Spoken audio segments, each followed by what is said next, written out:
Greetings, Judah. Your brother DFG. Hey, my brothers and sisters. I want to get back to the study from this past Wednesday night. But before I go any farther than this, I want to say Shabbat Shalom for all of you, 7-day Shabbat keepers. Remember, our commandments say unto us, remember Abba Yah Shabbat and keep it sacred. It's a time that's set apart for Israel, for recovery, for reflection, to reconnect, with our Abba Yah through the discipline of taking ourselves out of the day-to-day cares of this life and then submitting ourselves, to the rest that only Abba Yah, has the authority to truly give.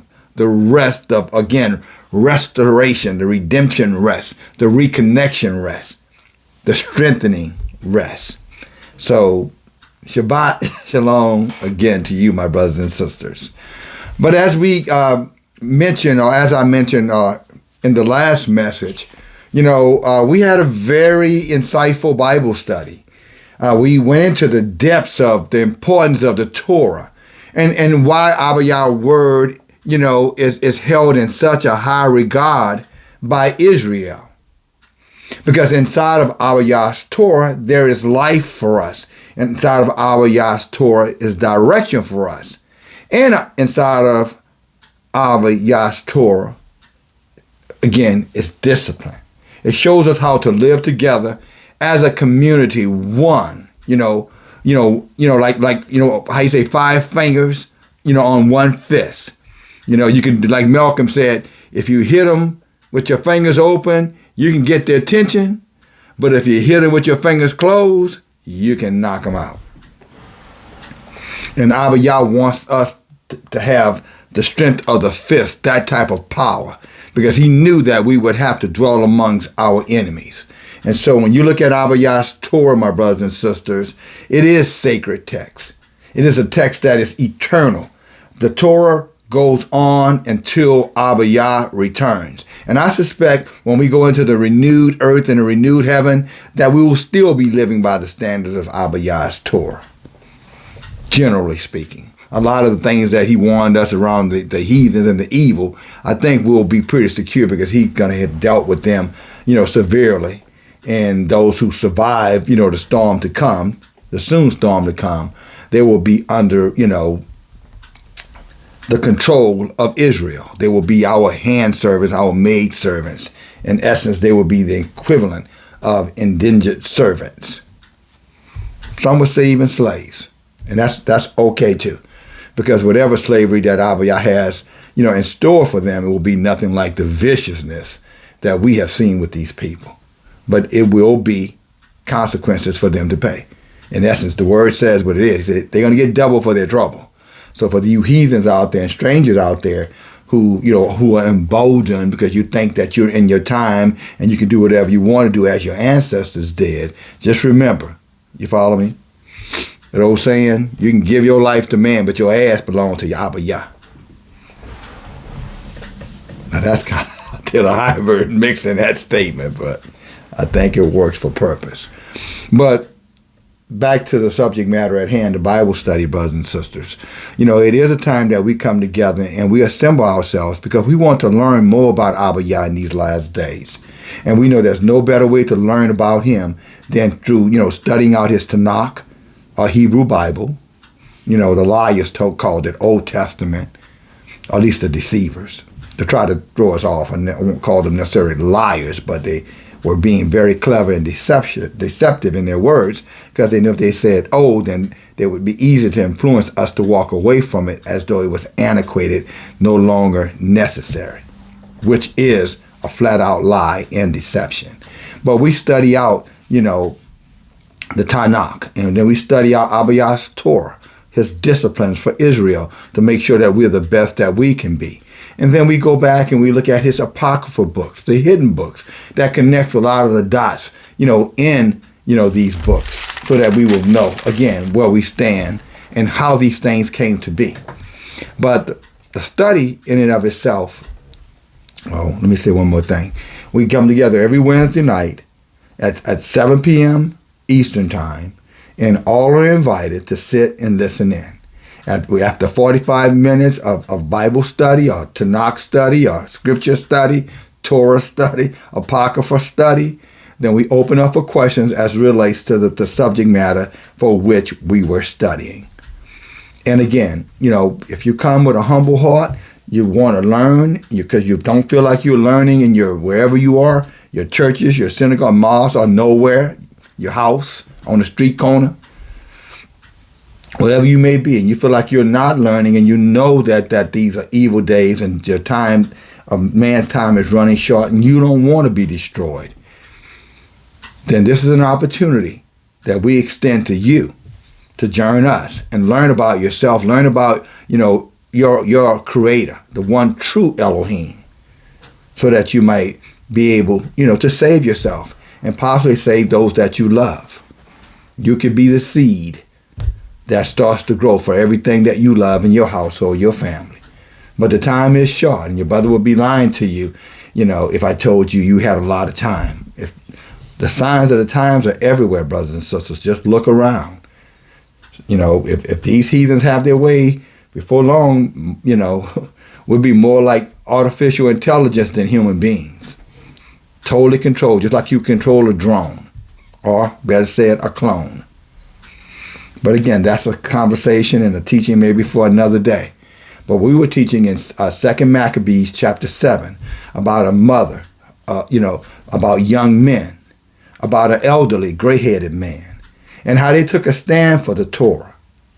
And that stand involved someone asking them, well, really, their leadership, the governorship, those in charge, trying to force them to violate the Torah.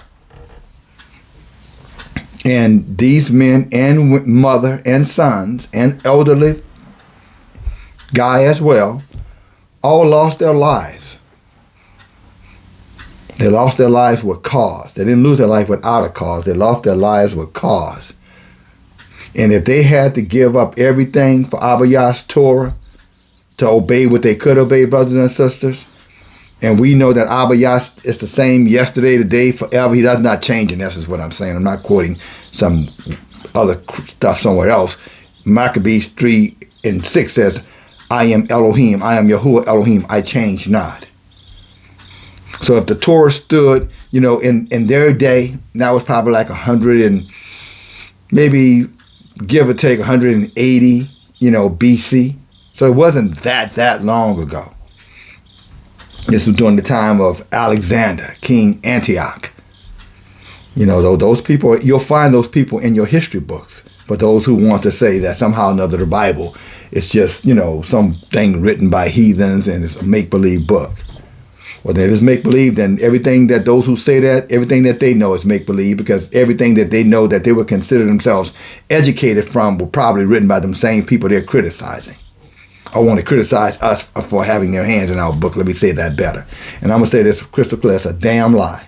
No heathen on this earth had the ability. They may have published Abba Yah's book, but they damn sure didn't write it. The Tanakh, the Torah, probably those are written by the hands of Abba Yah and communicated through men called and chosen of Abba Yah. No damn heathens had nothing to do with this. Heathen tried to hijack it. That's why they gave you a New Testament. That's why they have a Quran. That's why they have all them other books trying to hijack the truth. But this book is Abba Yah's book. And if those of us who want to call it into question, when you close your eyes for the last time and your eyes open up again, you're going to realize you made a big mistake that you didn't have to make. And I'll leave it right there because it gets under. You can tell I get aggravated. Don't you lie on Abba Yah's truth. I'm talking about the liars out there, brothers and sisters. I'm not talking about, those of us who love Abba Yah. But I'm just saying, if you want to pick a fight with me, you pick a fight with our Abba Yah in his word. And you will have a fight on your hands. With that being said, let's get back to, again, my apologies. I get worked up behind that. You know, this is the one true thing that we have, our history. And these demons want to lie and steal that from us. We were told we had no history. We came out of the jungles of Africa. We were heathens, and we were lucky to have brought to these civilized worlds, or lucky to have the heathens come and colonize us to teach us culture and civilization. Lying their asses off. They were the ones up in the damn mountains. It was the Moors and others of our kind, or similar to our kind, that found them sitting there still walking on still walking on all fours, having sex with their mom and children. Didn't even know what soap or clean meant. And now somehow or another, some of Israel are ignorant enough to repeat these dumb, falsehoods about who's who. Israel is the standard by which the world is measured, not the other way around. But Israel has lost its way. And we're going to talk about that. How we lost our way. But in the end, Yah will restore Israel. Our book, Ezra 6:9, says that Esau is the end of the world, and Jacob, Israel, is the beginning. Is the beginning of the new world which will follow. Abba Yah will restore his people. At least 1/3. The 2/3 out there that, who I just mentioned, who wants to believe these lies and run amok and continue to chase after, the wickedness of this world and the temporary pleasures that this world has to offer them. One day again, their eyes will close. They will die. And when their eyes open again, they will cry.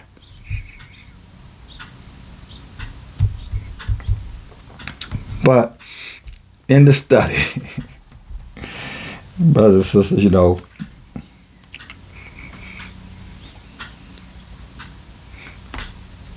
okay. I'm sure you can tell I'm still a little aggravated. How could they ever say, this is our history, our story. And they lied and hijacked and gave it to some Khazarians, you know what I'm saying? Europeans from Ukraine, or whatever the hell they from. Cave people. Caucasians. And now we're here to take it back. And if you're interested in taking it back, then you want to be with this team of believers. Wednesday night, 7 p.m. Eastern Time, as we uncover how to recover. We just call it a Bible study. But anyway, this whole situation in 2 Maccabees, brothers and sisters, the centerpiece in it, or the issue involved, is going to be about eating pork, believe it or not. But I want to say this up front, that the story inside the story is not about the eating of pork, which is an animal that is unclean. And yes, without question, we should not eat it. Not only should we not eat it, we're not even supposed to touch its carcass. But it's not the only animal that's unclean. But the issue did involve that, but the issue was bigger than that. The question behind the question is the way I like to say it.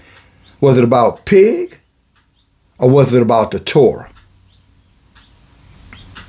And I hope by the time we finish, you will have learned what we learned. It's always at the end of the day about the Torah for Israel. But let's go on a journey. Open your book. Let's go to the book of Joshua. And we're going to start right here real fast. And because I want to emphasize why the Torah? Why this elevation of the Torah? Especially in these last days and time. Well, 1, because it was promised to us that knowledge would increase. 2, that Abba Yah would come back to Israel and open up our eyes again. And 3, that 1/3 of Israel would be saved. And the Torah is a big part of that. Abba Yah saved, but his Torah is the key to the door to that salvation. Noah got on the ark, which was Abba Yah. But the key to that ark was Noah teaching for 120 years to the people and building it for 5 years. The Torah is the building to get into that ark. The Torah is the pathway to get back to Abba Yah. That's why it's so important. And to dismiss it means to leave yourself in a state of destitution, desolate, hopelessness.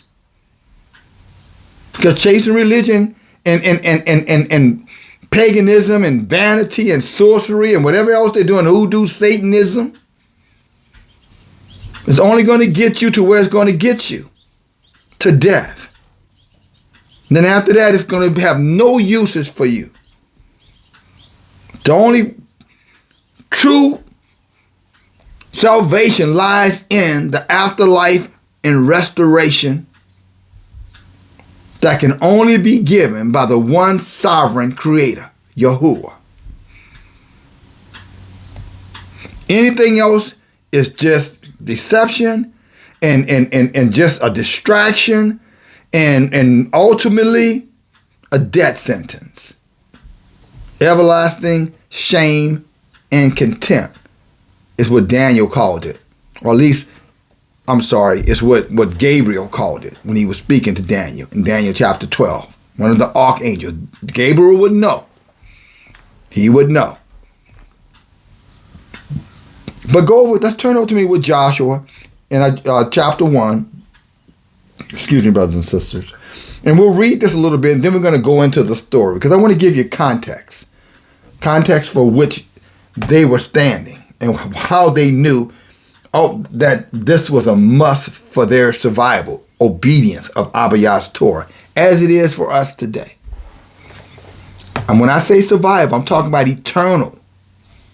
And yes, your best life now. As best you can have under all of this wickedness. Being under the curse. And don't let people say, well, you're not supposed to have it. You're supposed to get your behinds kicked. And you're supposed to get beat down and stumped down because y'all are all under the curse. As a nation, yes, that would be accurate. But let us not forget that Daniel was under captivity. And he was doing quite well. Joseph was under captivity. And he became the king of Egypt. I know you don't know that, but if you go study the book of Enoch chapter 105. No, I'm sorry, Enoch chapter 56, 57, 58. You'll see it. It's there. Written in stone. The Pharaoh pretty much gave him full authority. That's the favor Abba Yah gives us when we obey his laws, statutes, and commandments. Fully. We don't mix it in with heathens' religions. We don't quote Paul and turn back around and quote Moses. That's not the way that works.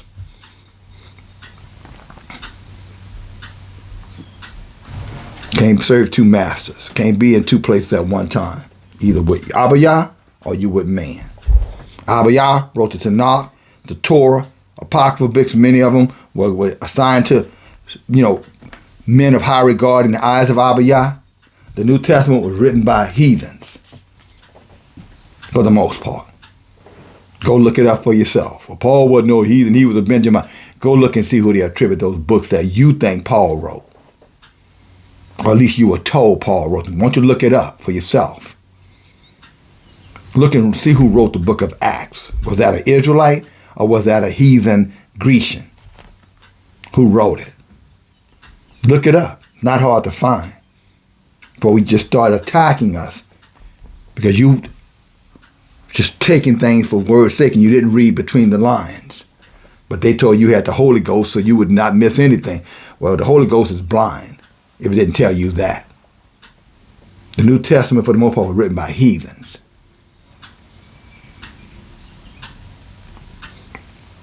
But anyway, let's get over to the book of Joshua.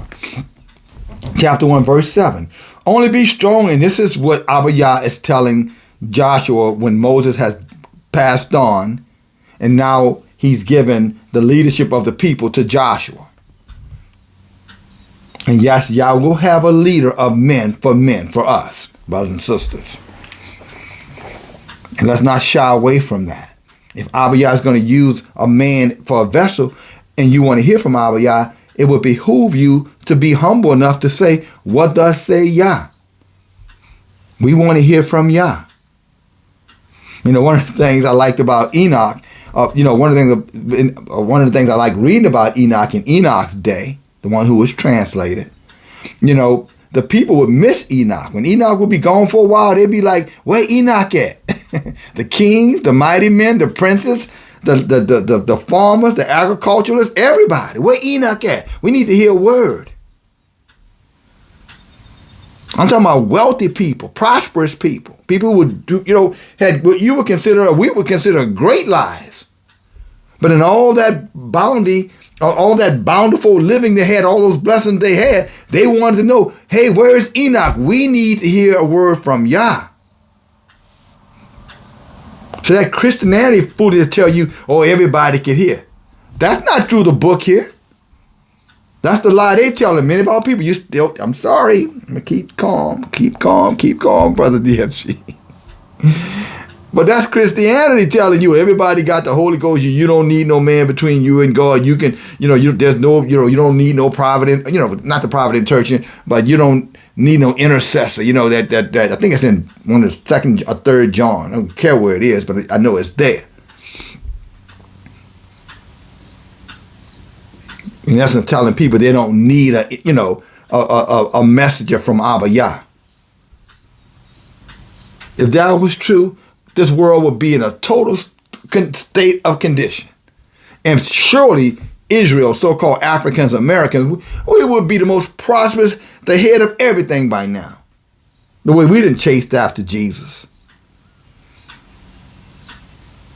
That old saying, you know a tree by the fruit that it bear, the proof is in the pudding. Look at our situation. Look at our conditions. And you tell me that has anybody been more faithful than, Israel in bondage to Jesus? They'll call Yahushua or not. They're flipping the names back and forth. Now they're literally deceiving themselves. Everything Jesus did, Yahushua did, but they say Yahushua isn't Jesus. Go figure. That's like saying everything that Judah did, is not the same thing that Yehuda did, including his interaction with Tamar. And I know I talked about this already, but Judah and Yehuda are the same two people. They just changed the name up, but Jesus and Yahushua are different people. Make it make sense. You can only make it make sense when you want to hide from the truth because you want to hold on to the past.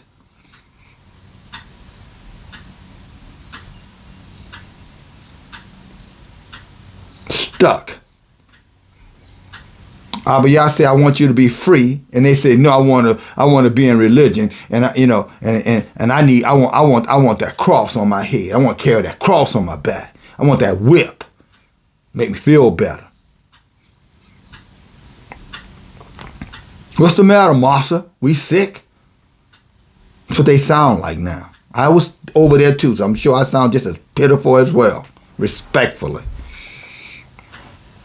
But when we came into the truth of who we are as a people, we came into the truth of who the Tanakh was written about, we came into the truth, what are the standards for our people, when we came up according to the Torah, and a true history of events around this earth, the hidden books or the apocryphal books, we found our freedom. Now we can be men. Now we can be women. Now we can look at ourselves in the mirror and say, man, he chose us above all the nations of the earth. Wow.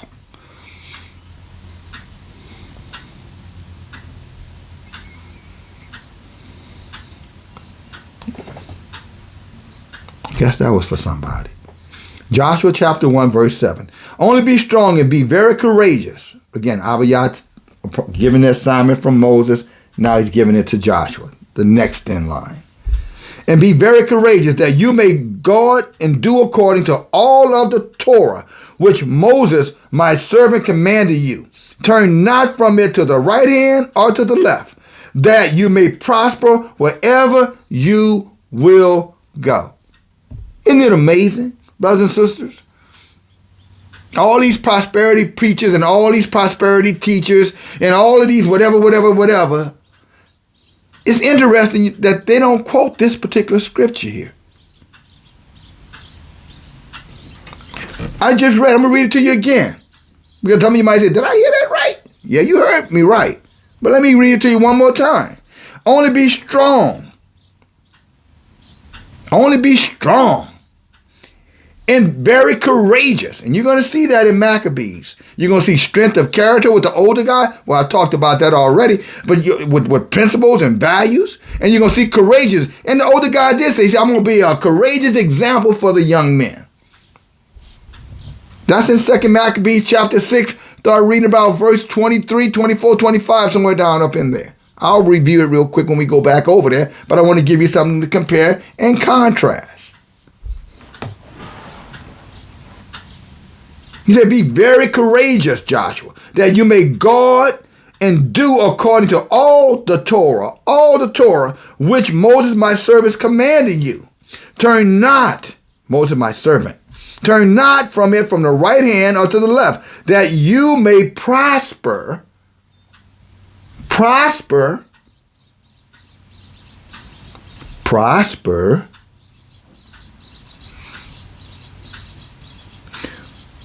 wherever you go. Means whatever you set your hands to, brothers and sisters. It's no wonder why they wanted to move us away from the Torah. You don't think they read that? Talking about the heathens? Of course they did. And they knew to break us down, or to break our backs, they had to break us away from our connection to Abba Yah. And they know the key to that, as I stated earlier, was telling us that we no longer needed the Torah.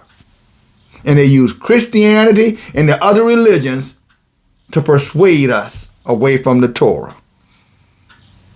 Oh yeah, they dibble in their back and forth, but never absolute, as he just told Joshua.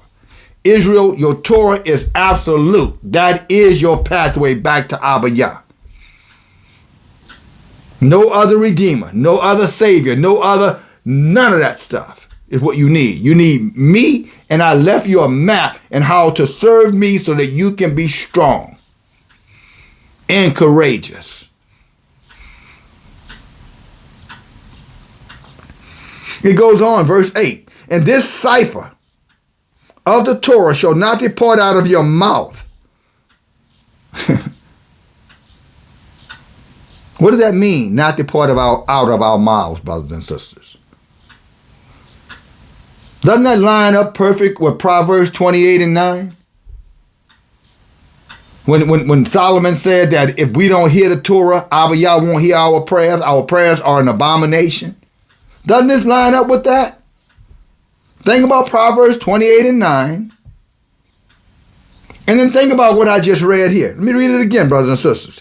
This cipher of the Torah shall not depart out of your mouth, but you shall meditate therein day and night. Does that not sound like Psalm chapter 1? The book of Psalms chapter 1? Those that, you know what I'm saying, that he says, I can read it better than I can quote it, huh? I think we got a minute. It's Shabbat. If you're like me, I don't have anywhere to go. I'm where I want to be. Right before my brothers and sisters, studying and reviewing Abba Yah's word. That's where I want to be. And that's where I am, and I'm happy about it. Blessed is the man that walketh not in the counsel of the ungodly, nor stands in the way of sinners, nor sits in the seat of the scornful, but his delight is in the Torah of Yahuwah. And in his Torah, in Yahuwah's Torah, he meditates day and night. Or in your Torah, it doesn't matter. It's Abba Yah's Torah, but we're his people, so it was written for us. Meditate day and night. Is that not what he just told Joshua? Let's come back over here. There you go. Verse 8. This cipher of the Torah shall not depart out of your mouth, but you shall meditate therein day and night. But his delight is in the Torah of Yahuwah. In his Torah he shall meditate day and night.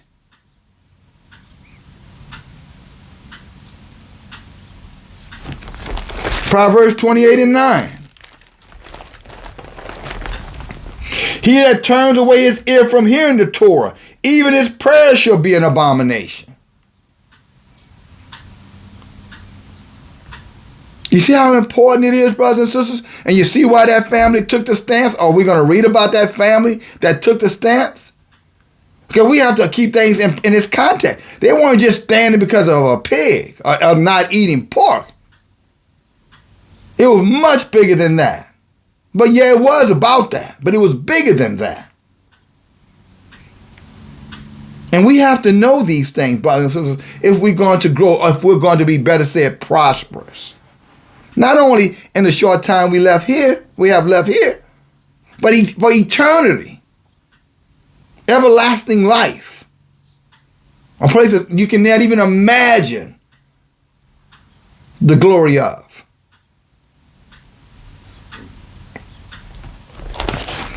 But let's go back to finish up on Joshua, and then we go into Maccabees. Y'all willing? It may be a part 3, but we're going to let y'all decide that, okay? Oh, and by the way, hammer, saw.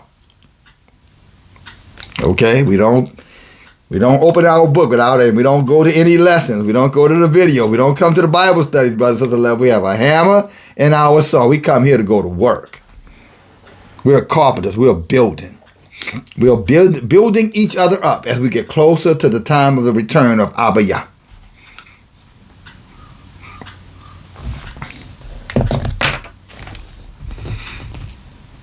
I'll read verse 8 one more time, still reading out of Joshua.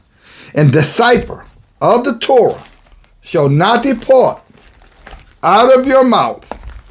Cipher. But you shall meditate therein day and night, and that you shall guard to do according to all that is written therein. For then shall you make your way prosperous, and then you shall have good success. And then you shall have good success. They wanted us to be at the bottom of everything, as we are today, brothers and sisters, because they knew that if they could give us Christianity or any one of those other religions, and get us studying over there in letters and gospel writings or whatever whatever that name is, they knew that we would lose our power. They knew it.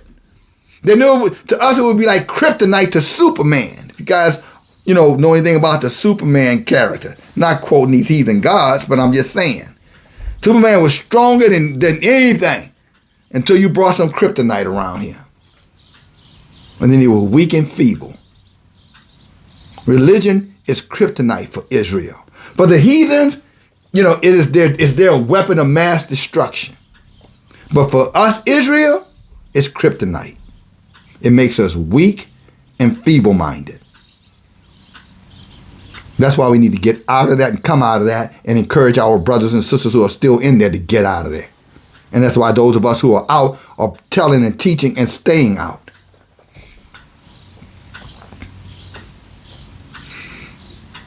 Praise Yahuwah. All praises to Yahuwah. Verse 9. Have I not commanded you? Be strong and be of good courage, and be not afraid, neither be dismayed, for Yahuwah is with you wheresoever you go. So Yahuwah is with you. He says last sentence. For Yahuwah is with him, with us, with our people, wherever we'll go. For he says it again. Yahuwah is with you wherever you go. And then you go right on up a couple more verses. It says this, that what?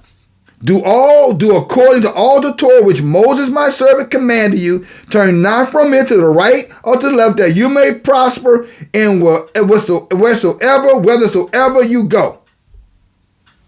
And then it ends right again, verse 9. That Abba Yahuwah will be with you wheresoever you go. If you want to prosper, it's in the Torah. And not just knowing it, doing it. Knowing it and not doing it, it's like, looking at a nice car, but you can't get a ride.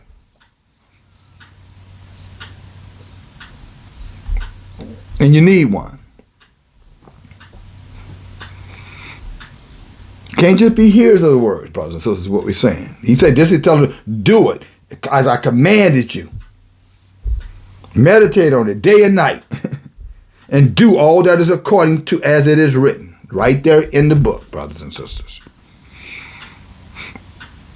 Now, with that being said, let's go over to Maccabees. I hope I've given a good framework for which we can study this carefully now. And understand why this conviction was where it was. And why they were so angry and so bitter towards us for keeping it. As they are right now today. They're using 2/3 Israelite agents to try to destroy this truth that we're teaching. A lot of these channels, and you've heard me talk about them before, I'm not going to go on some rant about these so-called Israelite teachers out here, lying prophets. Talking about that's what Yah said, and if you don't believe in Jesus, you ain't no friend of mine. You're damn right I'm not a friend of yours, because no, I don't believe in Jesus. And if you're foolish, and I'm being nice right now. If you knew any better, you wouldn't be doing it anymore either, but you don't. Because you don't love Abba Yah. You love this life and you love yourself. It's very selfish of us to know it lead our people astray and we still lead them astray anyway. How selfish is that? Sad. But they're not ashamed. They don't even care, brothers and sisters. And that's why they keep on pushing. They keep on attacking us for this truth. But let them attack. They're not. They think they're attacking your brothers and many of my brothers and sisters out there. Sister Smith, Sister James, Sister Haddon, Mariah. And by the way, congratulations to my Mariah. She had a great score, just graduated second in her class. Great job, little sister. Our brother Adrian, brother William, brother Jonathan, Dennis, Sharif, all of us, we're in a fight. We know we're in a fight. But you know what, brothers and sisters, I'm going to tell you something. They're going to get double for their trouble. And I don't want our dear sister Clara too, because she's out there too fighting. And others, if I didn't mention your name, to Jennifer, Sister T, Sister Z, I know you guys out there. Lorena. I only know your names because you put your names out there, so you let me see you. Everybody, if you put your name out there, I will call it out because I love you. Sister Jackie, your family. Naya. Lamar, Derek. Hallelujah. And I'm still on subject matter. But that's what Abba Yah told me to tell you, to recognize my brothers and sisters for the war that you're in. You know what I'm saying? You know, that's that old saying, this is not a battle, this is war. This is war, brothers and sisters. And to take this stand, you're going to be hated by all nations. But that's okay. David said they were confederate around us, right? Psalms 83. They to rid the earth of Israel. But Joshua just told us, no, Abba Yah will be with us if we stand with his Torah. No weapon formed against us will prosper, as Isaiah said to us. We'll go there in a moment. All right. Shall we continue? And I'm going to go, this is 2 Maccabees. I read this the other day, but I just want to hit this and we're going to come on down. Because I wanted to mention again the older man who took a stand. He could have deceived everybody, brothers and sisters. He had found favor with them. They said, well, look, just pretend like you did it. You don't have to do it. Like, what they call that? When they were having a lot of our people, you know, with the jab of a sabo, not a basabo. I forgot that. It doesn't matter. But people were thinking they were taking, the leaders had the people thinking that they were taking what the people were taking, and on actuality they were not.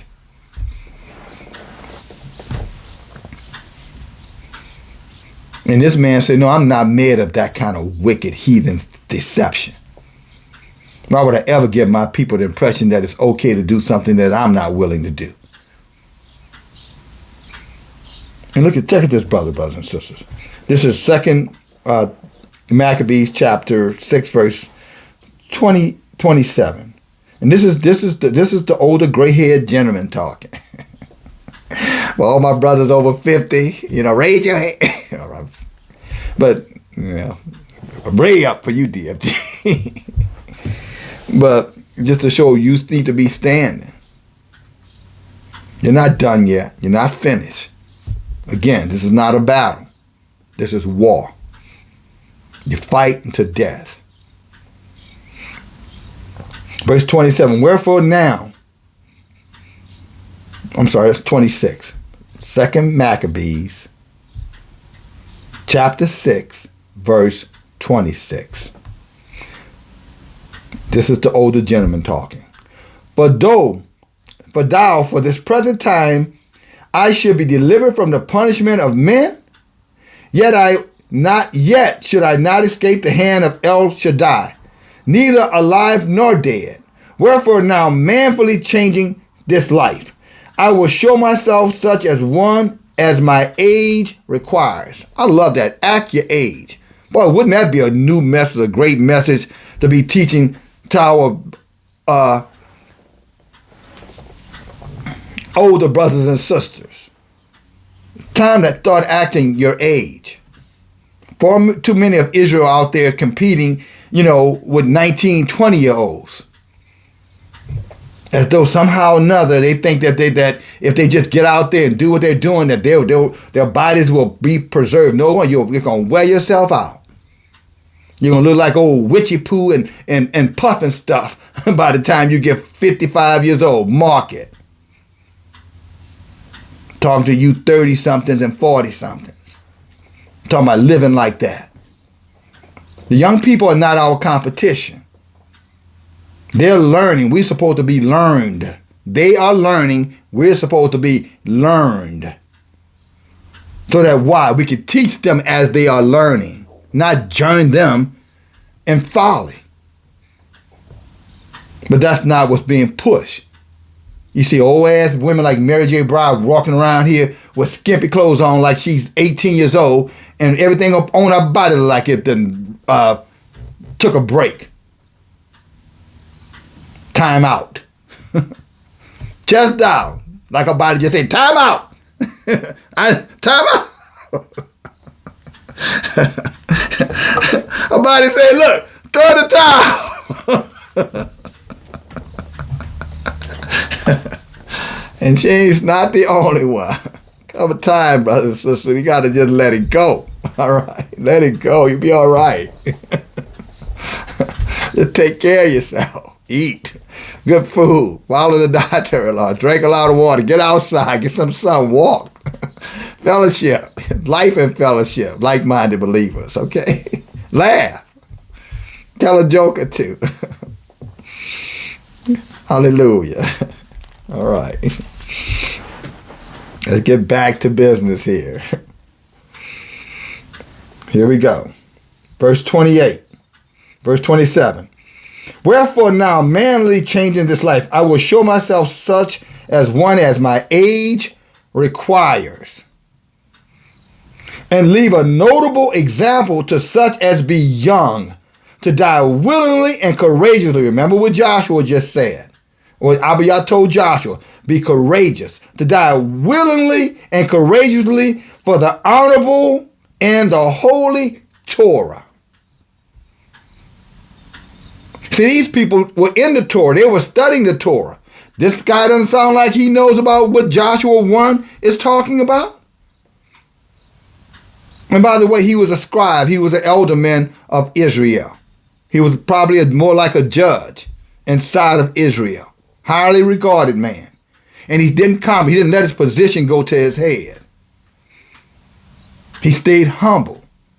That's why at the time of his death, Abiyah was with him and gave him courage and kept him in his right mind so he can make the right decision. Not the popular decision, but the right decision. When we stay close to Abiyah, brothers and sisters, he will always put us in a position to always make the best decision. And when we're not too certain, he will put elders among us who can give us some insight. Again, so we can make the right decision. That's a part of being prosperous, that you have elders, people who love Abiyah that you could go to for direction, instruction, support, encouragement.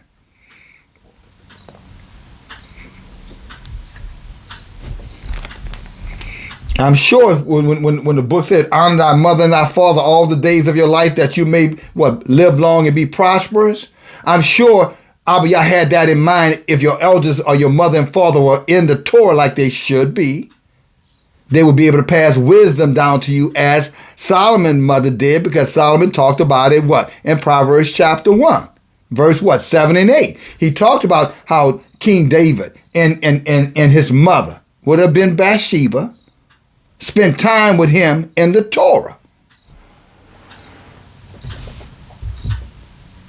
as he grew, as a mother and father is instructed to do. But on the same time, as a young person, you're instructed to listen and to learn. Or else you're just going to be out there by yourself, living your life through trial and error. And trust me, it's not a whole lot of fun. It only looks like fun until the consequences kick in.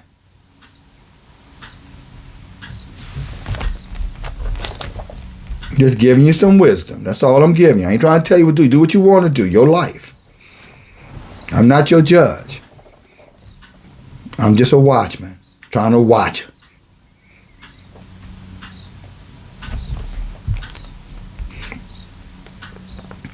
And when he said these words, immediately he went to the torment. And they that led him, changing the goodwill which they bore him a little before into hatred. You see how heathens act? Now, they went from, hey, you can do this if you just sell your soul. We'll give you a little stuff here. You ain't got to do it. Just make sure they're doing it. And the minute he took a stand for his people, just like Malcolm and Martin and all the other ones, what happened? They started hating them. They went from highly favored to despised. So don't think it's strange, brothers and sisters, when it happens to us. We're no better than them. But it doesn't matter if the whole world hates you. What matters is what Abiyah has to say about you.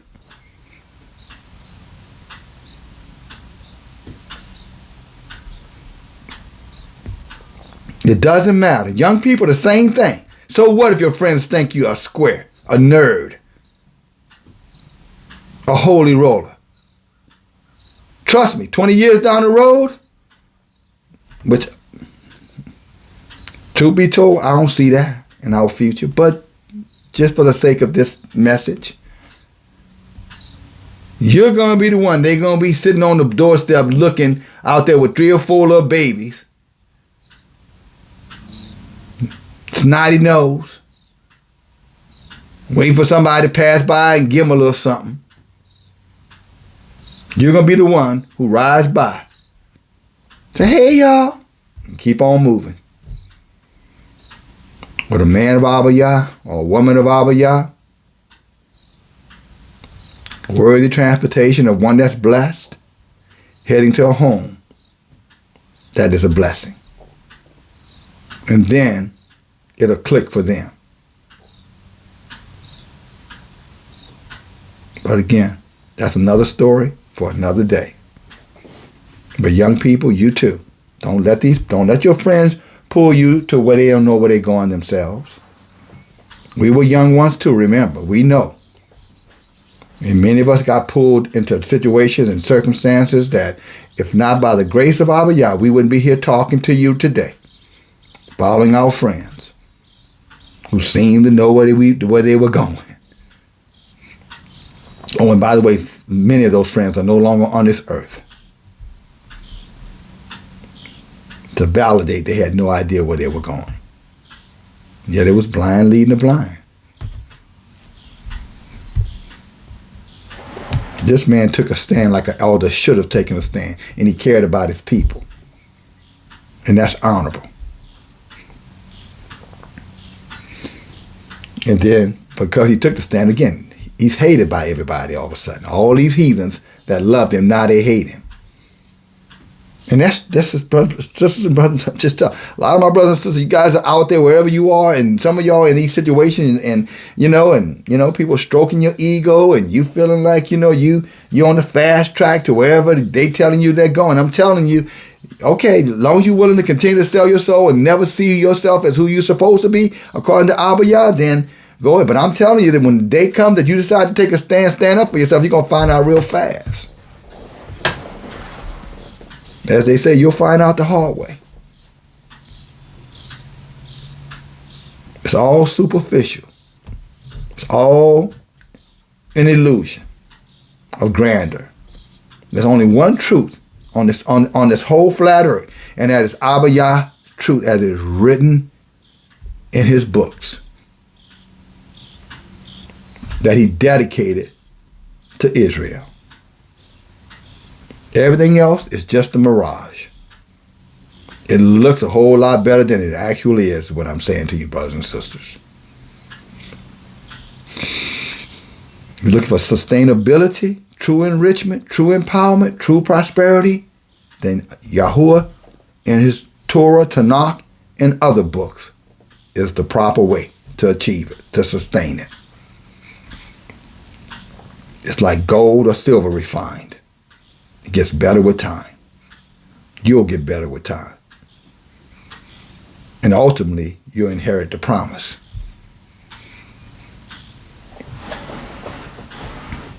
Shall we continue on? Verse 30. And when he was ready to die with the stripes, verse 29. And they that led him, changing the good will they bore him or have for him, a little before turned into hatred, because the foresaid speeches proceeded as they thought from a desperate mind. No, but they didn't like what he said. He said he must be out of his damn mind. So he gonna give up all of this? All these luxuries he gonna give up just to stand up for the Torah? Just to stand up for his people? He done lost his mind. That's what they said about it. That's what they said about many of us. But then again, you gotta factor in who's saying it. When the devil is talking, why the hell will I give a damn what he thinks? The he devil and she devils.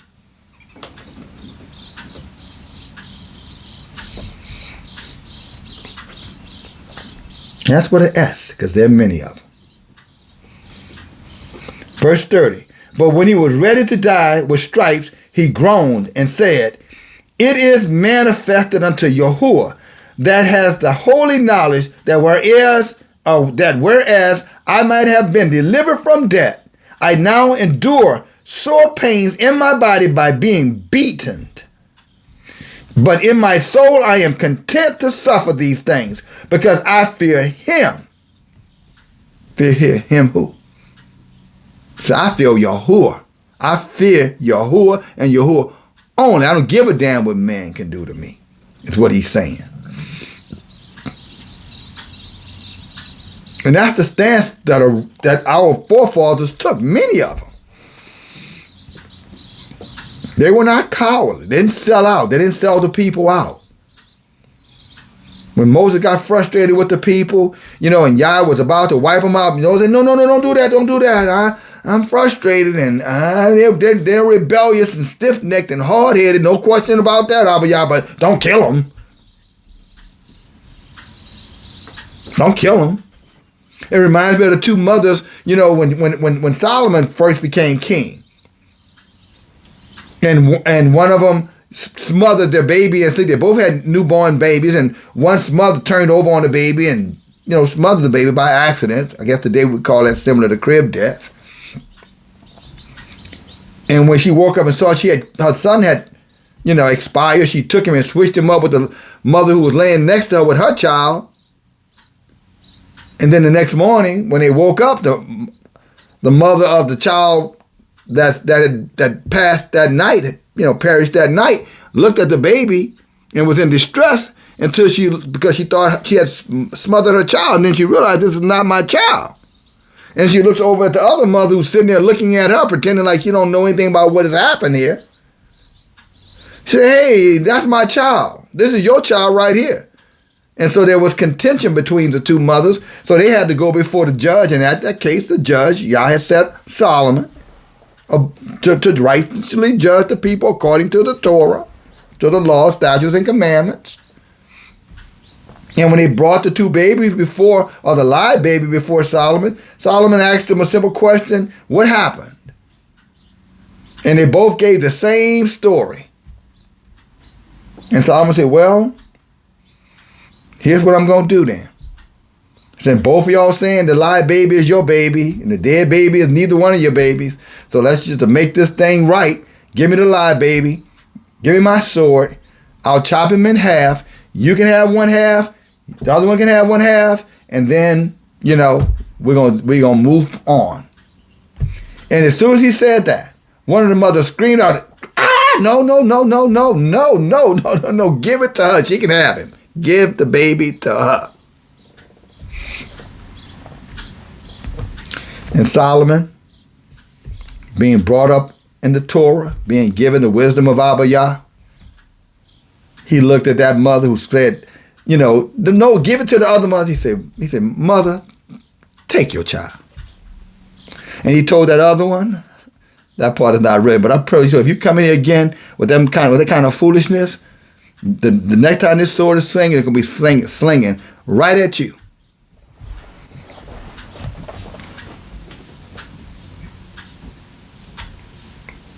Praise Yahuwah. Abba Yah is a righteous judge. And no, he's not going to let the righteous suffer for the wicked. But you have to be courageous, brothers and sisters, and you have to take a stand for the truth. And again, Abba Yah's word is the truth.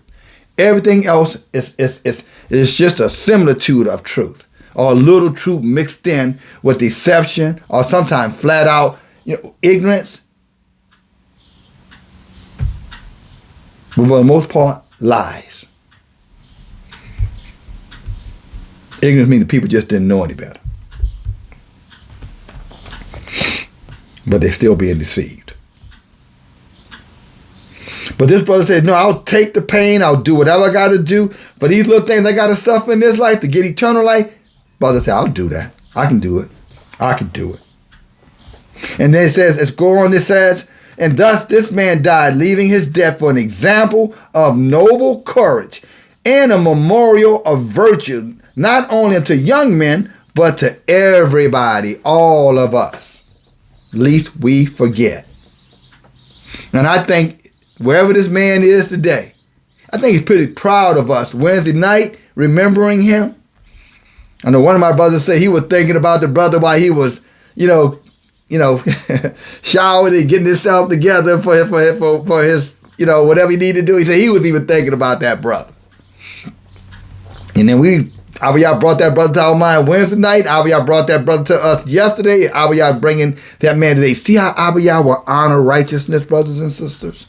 You won't be forgotten. Not only will you not be forgotten if you do what is right, you will be remembered, and others will learn from your actions, your behavior, your courage, your dedication, your sincerity. Mothers, you too.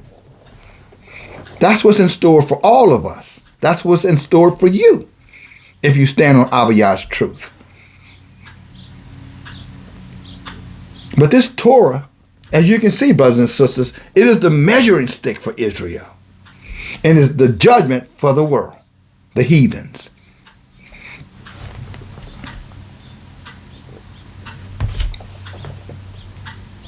Again, lest we forget, and let us not forget, our very eternal life depends upon us understanding what it is we're learning.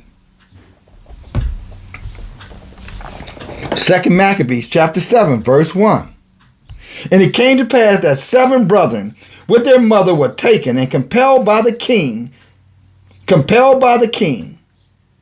against the Torah to eat pig's flesh, and were tormented with whips, with scourges and whips. They were beating them because they refused. The king commanded that they eat pork, and they refused to eat the pork because it went against the Torah,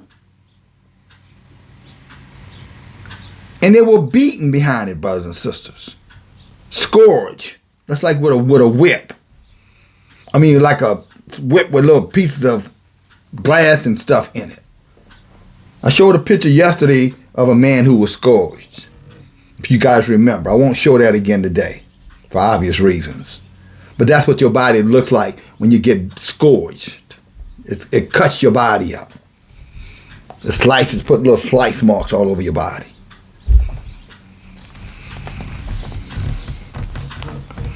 The mother and her sons were taking a beating. They didn't care. The heathen didn't care about our daughters, the mothers of Zion, and they still don't care. Don't forget about Mary Turner. That's one of thousands of millions of examples. But one of them that spoke first thus said, "What would you ask or learn of us? We are ready to die rather than to transgress the Torah of our fathers." Transgress the Torah means they are ready to die than not keep the Torah. At least what they can keep in captivity. So they weren't getting scorned and whipped because they weren't, doing the fire sacrifices. They didn't have means to that. But they could determine what they were going to eat or not eat. What they were going to put in their bodies or not have in their bodies. They could decide that. They could decide what feast days they could keep and kept those feast days. The ones they could keep.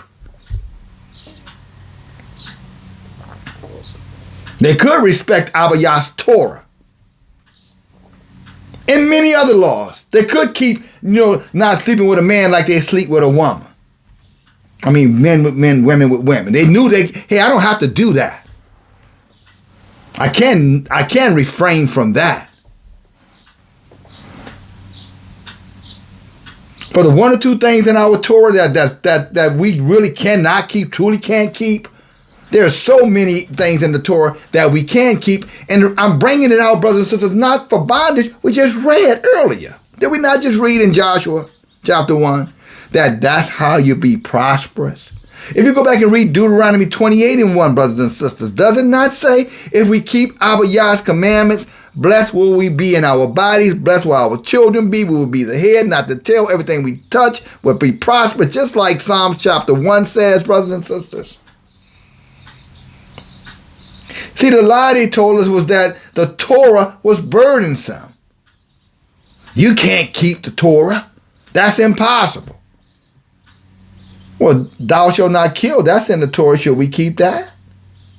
Thou shalt not covet your neighbor's wife, ox, property. That's in the Torah. Should we not keep that? Thou shalt not steal. That's in the Torah. Should we not keep that? Thou shalt honor thy mother and thy father. That's in the Torah. Should we not keep that? Thou shalt love Elohim, thou one sovereign Elohim, all the days of your life and no other. That's in the Torah. Should we not keep that?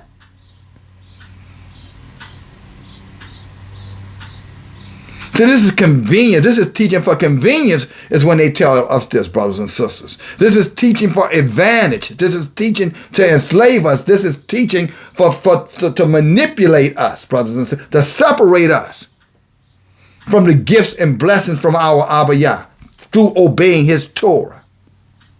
That's why it's important that we resist that. We come out of those lies. The falsehoods of serving religious entities. Yes, entities with power, entities that can heal, entities that can restore things to them, give them things. But kings and men can do that, can't they? Doctors can heal you. Kings can bless you financially. But what they can't do is give you eternal life, brothers and sisters. They can't give you a hope and a promise that no weapon formed against you will prosper. That they cannot give to you, but Abba Yah can. He most certainly can. He most certainly will, if you're willing. But this is the question now they're presenting back to the king. So we're just going to throw away our souls for eternity to appease you by violating the Torah. I'm sure they would probably, man, you sound like an idiot. I'm sure that's what they think. Man, you must be out of your damn mind. I'm sure that's what they thinking. Matter of fact, they pretty much gonna say it in a moment. Stick here. Stay with your brother. Let me continue. We are ready to die rather than to transgress the Torah of our fathers. So the Torah has been going on, brothers and sisters. Torah has been here from the beginning, by the way. Don't let these people lie to you. Oh, the Torah came through Moses. The Torah was around long before there was anybody named Moses being thought of. And it's going to be here till Yah comes back. To be obeyed, I might add. To be as a measuring stick, I must say. For all Israel. Believe it or don't believe it, nothing to do with it. Still going to be judged by it. Verse 3. 2 Maccabees 7, verse 3. Then the king, being enraged, he is angry now because these men are standing up for Abba Yah's Torah, like we're doing, and commanded pans and skillets to be made hot. And which forthwith being heated, he commanded to cut out the tongue of him that spoke first. Cut the man's tongue out.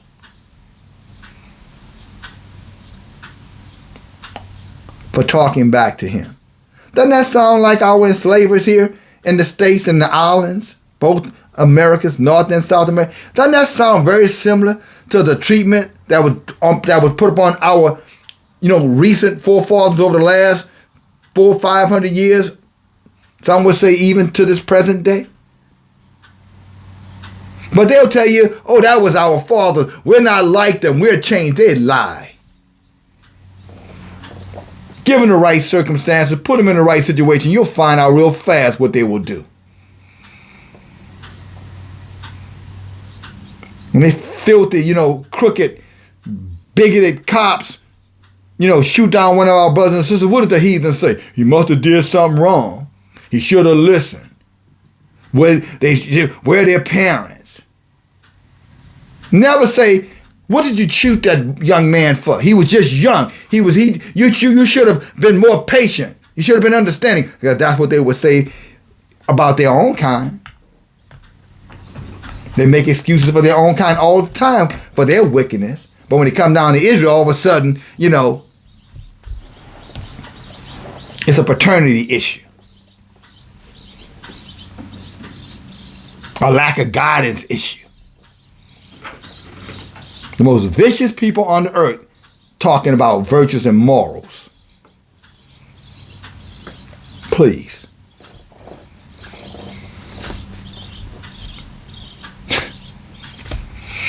But that's their arrogance. That is the heathen's arrogance. They believe they can call everybody in question, but the one people they won't question is their damn selves. And that's why they're going to be damned. Praise Yahuwah. As he said, they're going to get double for the wickedness they've done to Israel, our people. Just hold on, brothers and sisters. A change is coming.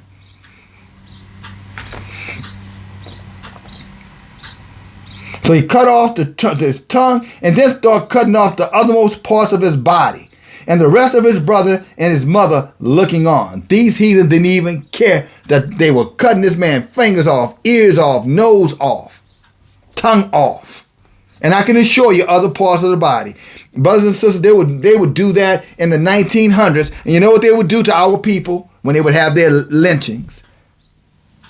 They would cut off body parts, take pictures of it, and then send postcards around the country to their relatives.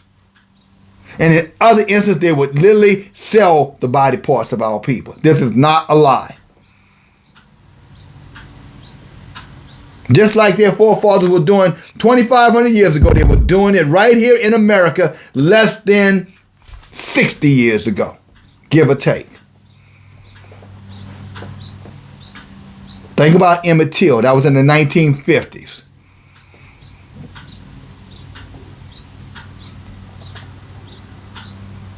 But they want you to forget that. We don't need to be talking about that. That's the past. Why can't y'all get over? Of course you want us to get over the past so you can start your wickedness or continue your wickedness.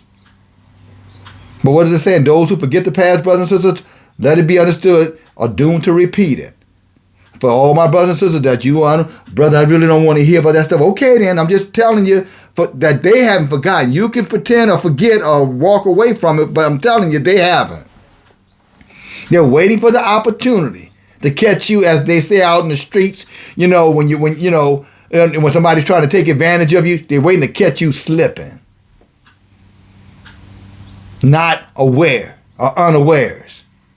And then they're going to come right up on you, and it's going to be far too late for you to do anything about it. And no, Yahuwah is not going to save you. Not when you had the knowledge right in front of you. All of us do. and messengers to warn. No, Yah is not going to spare anybody who rejects his message under the guise that Yah got you. Yahuwah has those who hearken unto his words.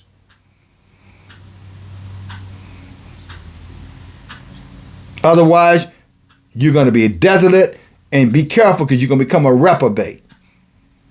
Possible. We're here amongst each other for a reason, brothers and sisters. And as these days become dark and more evil, we're going to need to depend on each other even more so, my brothers and sisters. This is not the time to be a loner. This is not the time to be adrift.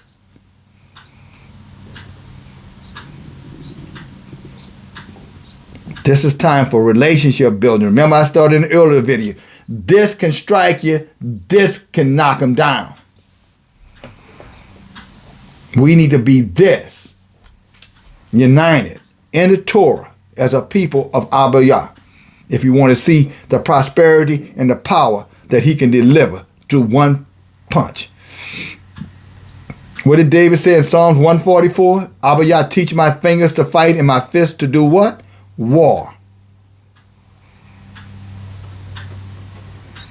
What is it? Exodus 53:3 say Abba Yah is a man of war. If I got that right. I think it's Exodus 56:3. Abba Yah is a man of war. What does that make us? Warriors, men and women. We don't shy away or run away. We have to stand up, but we have to stand together as a unit, brothers and sisters. As, you know what I'm saying? As a force. You know, that has a core foundation around Abba Yah's Torah and who we are as the people of the book. Otherwise, we leave ourselves to the hands of these heathens. And I'm telling you, you can see here, they're unmerciful. And again, for some of our brothers who think you good with them and y'all got good relationship with them, it's only because it's happy time. But see, when they get unhappy with you, because you took a stance that they weren't agreeable with, they're going to treat you just like they treated one of your older brothers that we read. Or they're going to treat you just like that. Well, not the one I know. You don't know that yet. You haven't been put on the spot. They haven't been tested. Test them and see. But don't you test them, because you'll end up, falling down and wasting your time. They're going to fail the test anyway. Don't waste your time. Just know the truth. The righteous among them, Abba Yah know who they are. And they're going to do what Abba Yah tells them to do for Israel. Period. If Abba Yah say do this or do that, they're going to do it. And it won't matter what it is he asks of them. Our brothers and sisters had to give up their life. I wonder how many of them would give up their lives for us.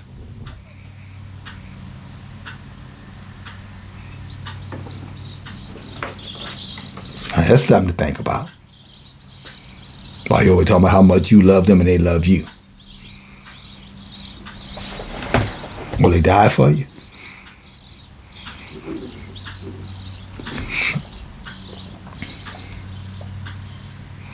Verse 5 again. Now he was maimed. Verse 5 to continue. Now when he was thus maimed in all of his body, maimed mean that they done broken his body up, brothers and sisters. Wicked heathen demons. He commanded him, being yet alive, to be brought to the fire. This is after the king had beat him to almost a pulp. Now he wants to take and bring him to the fire.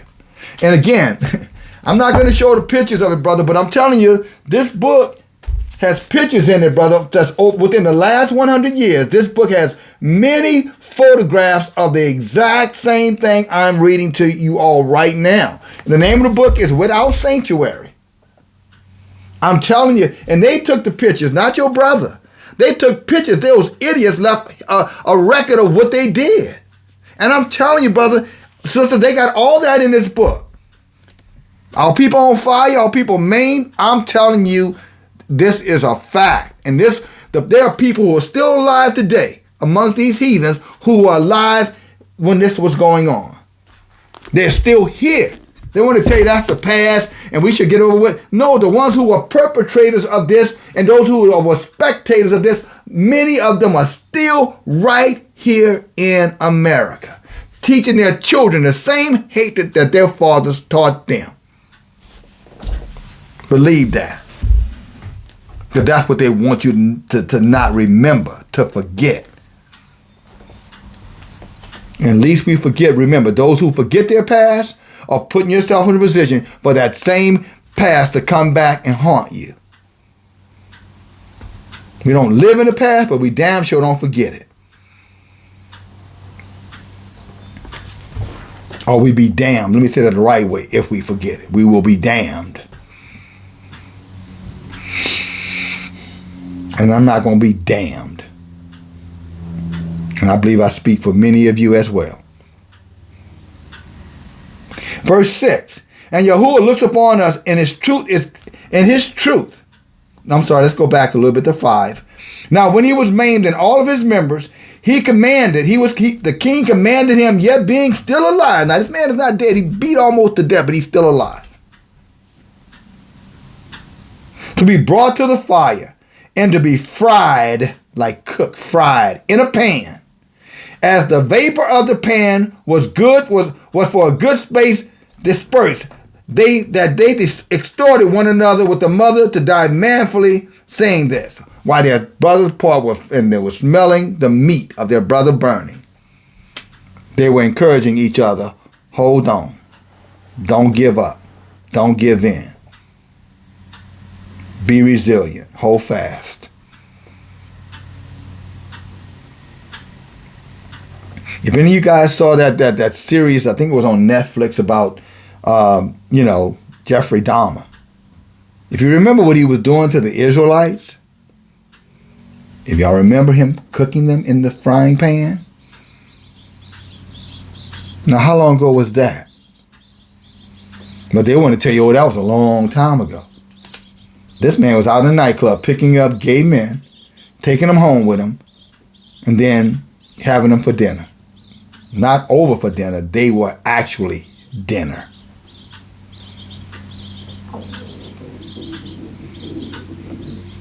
Friendly guy, hospitable, forthcoming, deceptively.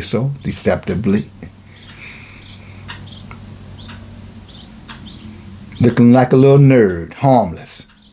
But he was a vicious, wicked demon.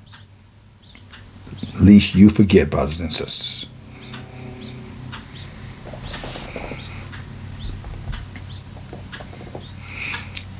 Verse 6. And Yahuwah looks upon us in truth and has comforted in us, as Moses in his song, which witnessed to their faces, declared, saying, he shall be comforted in his servants. So it's just a reminder that if we obey Abba Yah, no matter what happens to us, brothers and sisters, he is going to be there for us. But to give you something to compare that with, go to Exodus 6, 1 through 8. Real fast, brothers and sisters. This is what Moses had to say. And Yahuwah said unto Moshe, now shall you see what I do to Pharaoh. With a strong hand shall I let him go, and with a strong hand shall he drive them out of his land. And Elohim spoke unto Moses and said unto him, I am Yahuwah. And I appeared unto Abraham, Isaac, and Jacob by Al Shaddai. By my name Yahuwah was I not known to them? See, our forefathers know who their Elohim, their Savior, their Redeemer was. Why don't we? Our Savior and our Redeemer is Yahuwah, the same as theirs. He does not change. We did because of replacement theology and religion. And now y'all saying, come out of there. Call them out of there. It's not for them. It's a trap. It's a snare. Run. Many of our people didn't listen. Look at the situation that they found themselves in Greece or Macedonia, somewhere in that area, that family I'm talking about. had we obeyed Abba Yah's Torah and continued in his ways, they wouldn't have been in that situation. But we'll get there in a moment. Just to give you some, facts about it. But I'm a little ahead of myself, but I'm still on subject matter. I'm still on truth.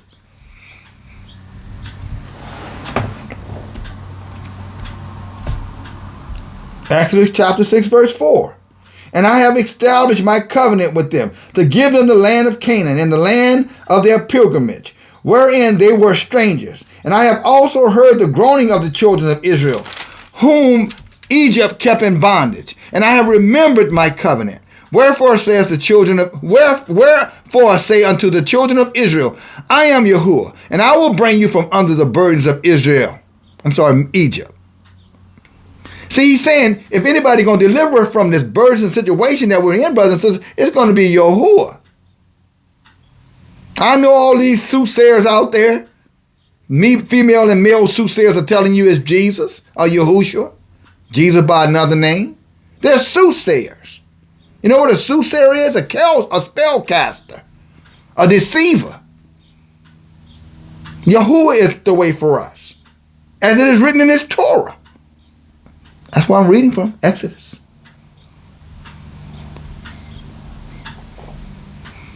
He says, I am Yahuwah, and I will bring you out from under the burdens of Egypt, and I will rid you out of their bondage, and I will redeem you with a stretched out arm and with great judgment. So he's going to deal with their asses for what they did to us. They're not getting away with it. I know they're happy and living their best life now, but just wait. When their little wicked demon seeds die, they go see the maker, and it ain't pretty. Their children are catching hell, and they're going to catch hell too, because they train them to be wicked, because they're wicked. They're wicked.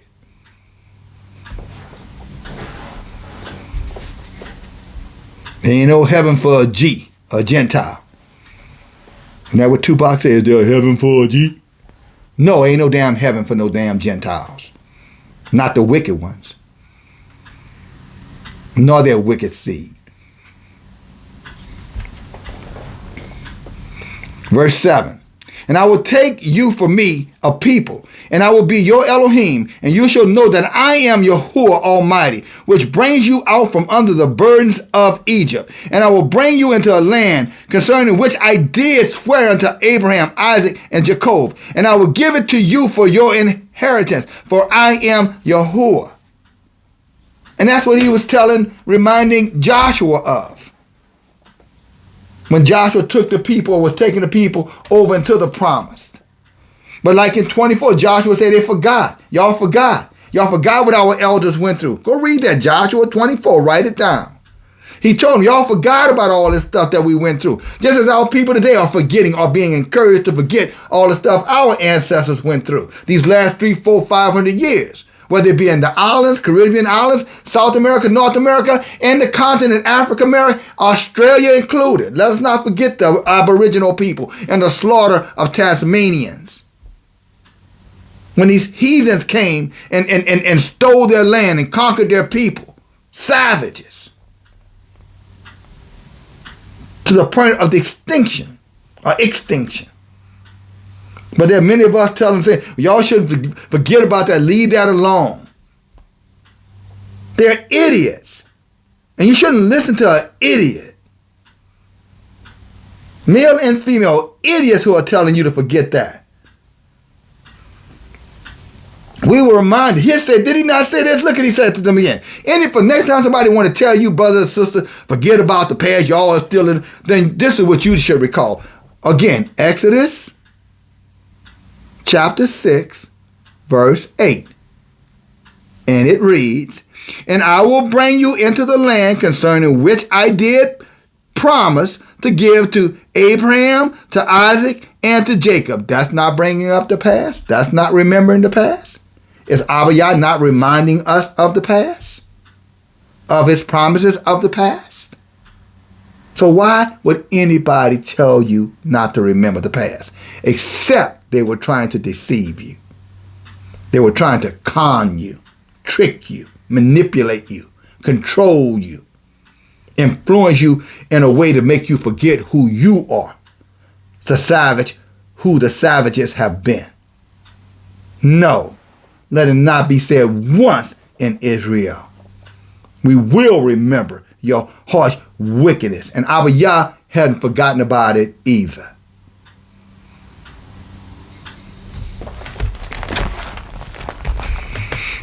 I know they're all supposed to be kind of, it is comforting when you think about it. I know somebody say, oh, that would sound too comforting, DFG. Well, as it is in beauty, I guess it's all in the ears of the beholder. It was comforting to me. It was reassuring is what I'm saying. He hadn't forgotten us, and he hadn't forgotten his promise. We just forgot him. And now we're getting reacquainted. Praise Yahuwah.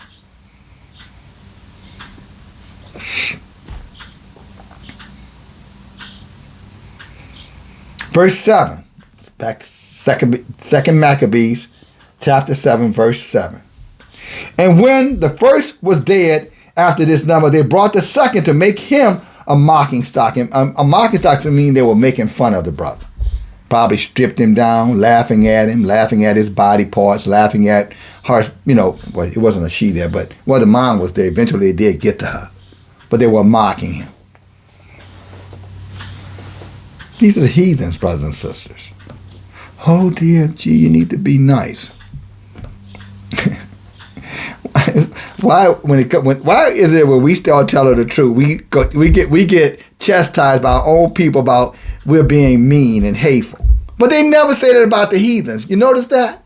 When they get around the heathens, it's all about love and unity and all life matters and just oh, what's self-hate? What's self-hate?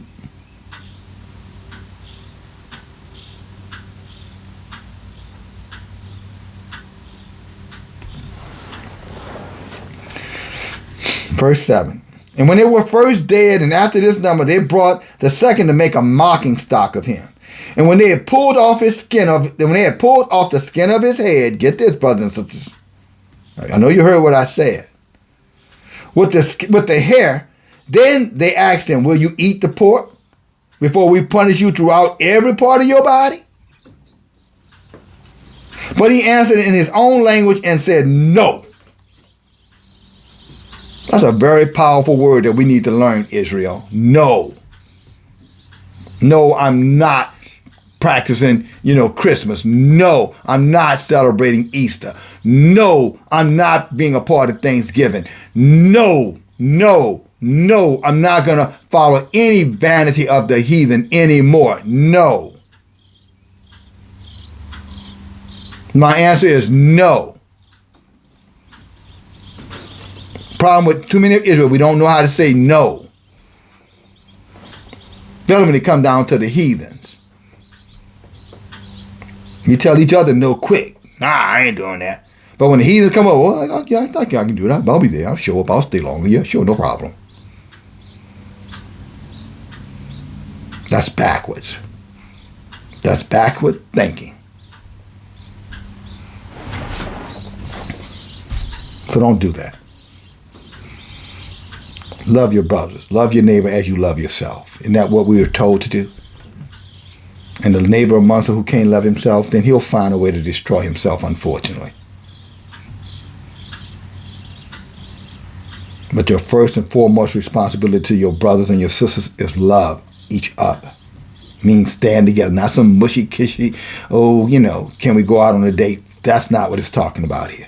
It's talking about philia. There are different ways to love somebody. Eros. That's romanticism.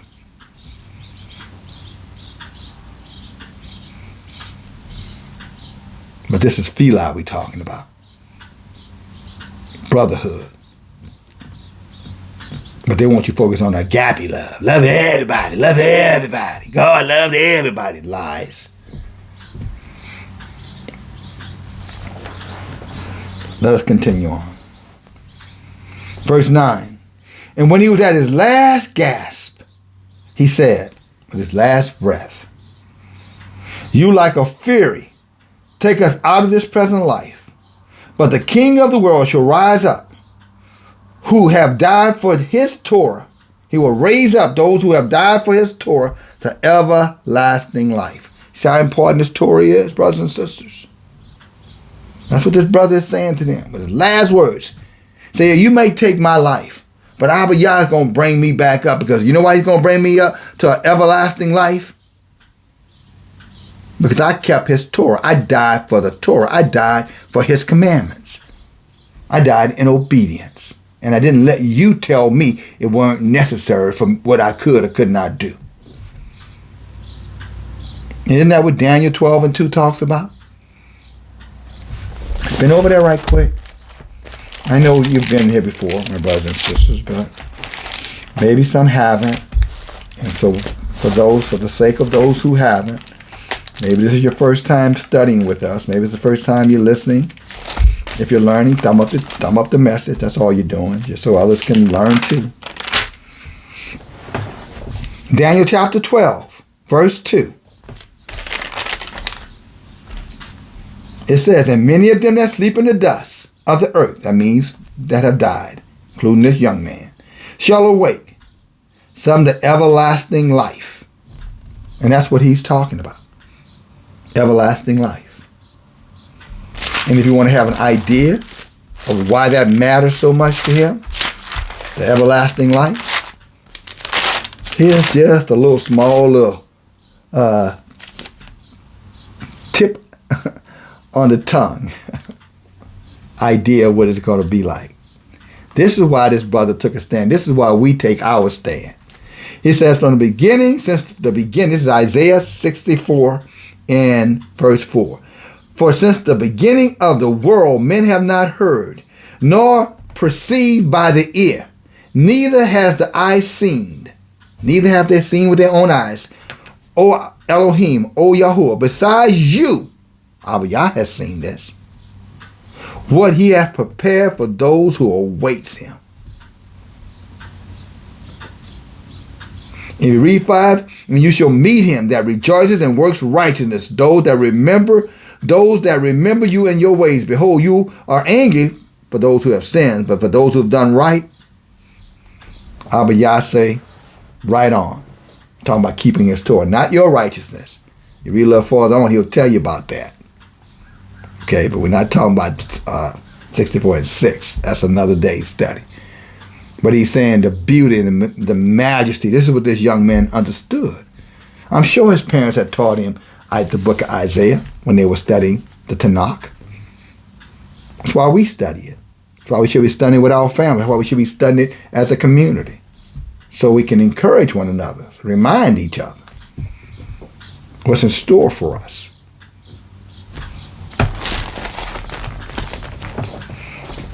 Second Maccabees chapter 7, verse 10. And after him, the third was made a laughing stock. And when he was required, he put out his tongue, and that right soon, holding forth his hands manfully, and said courageously, remember what Joshua said, be of good courage. What Abba Yah told Joshua to tell us. These have I had from heaven, and for his Torah I despise them, and from him I hope to receive them again. He says, I've used my mouth for Abba Yah's Torah, and I've used my hands for Abba Yah's Torah. And he said, and by Abba Yah's promise, because I've kept his Torah, I'll live to use them again. I like to think the reading of the hands is the studying, brothers and sisters. You know, earning uses of the hand. Oh, and helping each other. Right? Caring for one another. That's the hands. You know, you have to care. Sometimes your words are wonderful caregivers, but other times your hands have to be equally, wonderful caregivers. And that's what he's talking about. I've used these hands to the glory of Abba Yah. My mouth too. What says you?